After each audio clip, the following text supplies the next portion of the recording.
কয়দিন যাবত খুব অসুস্থ। ছোট ভাইদের বলছিলাম যে ক্ষেত খোলাগুলো একটু দেখে রাখিস। না, এই বান্দর কোনো কথাই শুনলো না। কই যে গেতাছে কি করতেছে কিছু বুঝলাম না। দি ক্ষেত খোলা যাই দেখাই ধান মান পাকছে কিনা। যাইতাছি, যাই দি।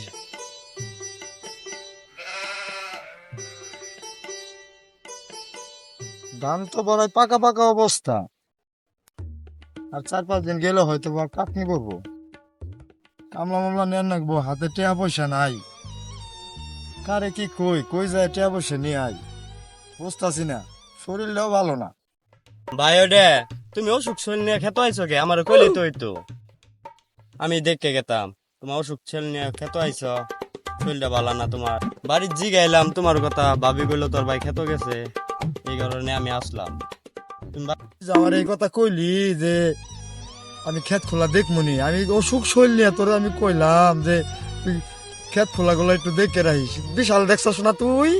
হ্যাঁ, আবার এখন কইতাছ তুমি বাড়ি যাও গা। তোরে তো খামু আমি, তোরে বাইর থেকে বাই করমু। খারাপ আব্বা নাই তাই কি হয়েছে?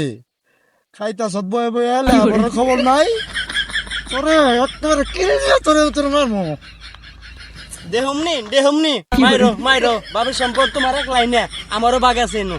যাই কবার আইছিলাম ভালো কথা, তুমি আমার কথা শুনলা না। আমি সাইকেল কেনার কথা কবার আইছিলাম তোমার উনো, তুমি শুনলা না, বিজলাই দিয়ে উঠলা আমার সাথে। সাইকেল মারাইছ? সাইকেল মারাইছ না? সাইকেল তোমার দিয়ে দিমু, তোমার ইয়ে যাই দিয়ামু। সাইকেল না, বাবার সম্পদ আমার ভাগ করে দিবা, তোমার কথাই হবো না। আমি মোটর সাইকেল কিনবো, রিক্সার গাড়ি কিনবো, আমি আমার বাপের সম্পদ ভাগ করে দিবা। তোর সম্পত্তি আমি বেচাই দেওয়াই কাছি। খারো